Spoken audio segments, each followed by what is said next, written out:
Арман Абайұлына екі сұрағым бар.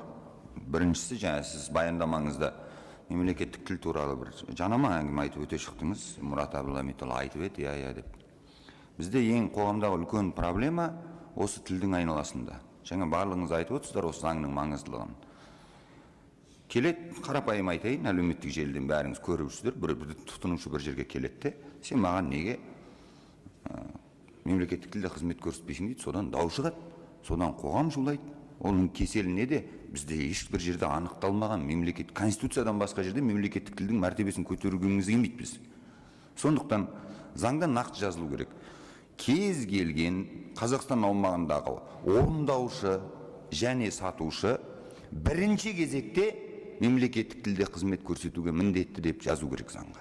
Менің намысыма тиеді, мысалы, бір жерге барғанда мемлекетім бар, мемлекеттік тілім бар, бірақ мені барған жерде неге өзге тілде қарсы алады?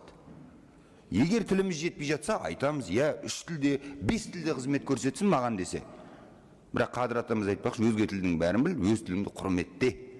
Бірінші кезекте мына заңда мемлекеттік тілдің статусын анықтауымыз керек. Анықтадыңыздар ма? Қалай анықтадыңыздар?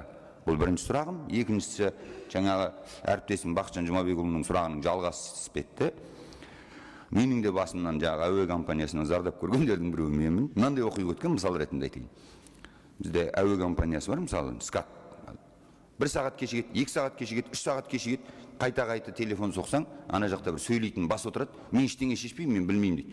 Енді басқарман қайда, кіммен сөйлесеміз десек, сіздер олармен сөйлесе алмайсыздар дейді. Бұл не сұмдық? Бірінші басшылардың жауапкершілігін күшейттіңіздер ме? Рахмет.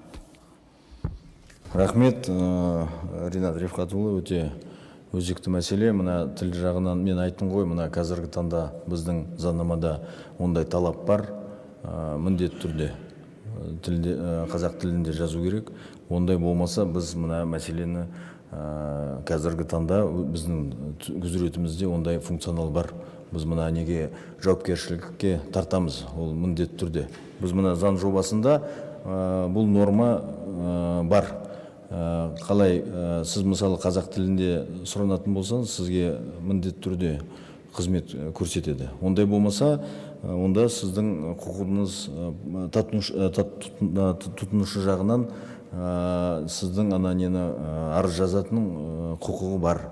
Ол жағынан біз мына мәселені тағы да қарайтын боламыз, екінші оқылымға дейін. Екінші мәселе енді мына жаңағы менің әріптесім айтты ғой, мына әкімшілікті жауапкершілікке тартамыз деп.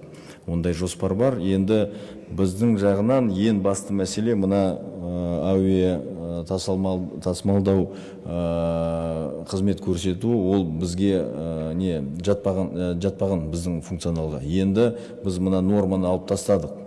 Мына қызмет көрсету деген әртүрлі, тұрмыстық үй болсын, жана қаржылық қызметтер енді ол изъятие қалды, изъятие жағынан. Басқа қызмет көрсету, ол енді біздің министрліктің структурада комитет бар, оған біз қарастыратын боламыз. Рахмет.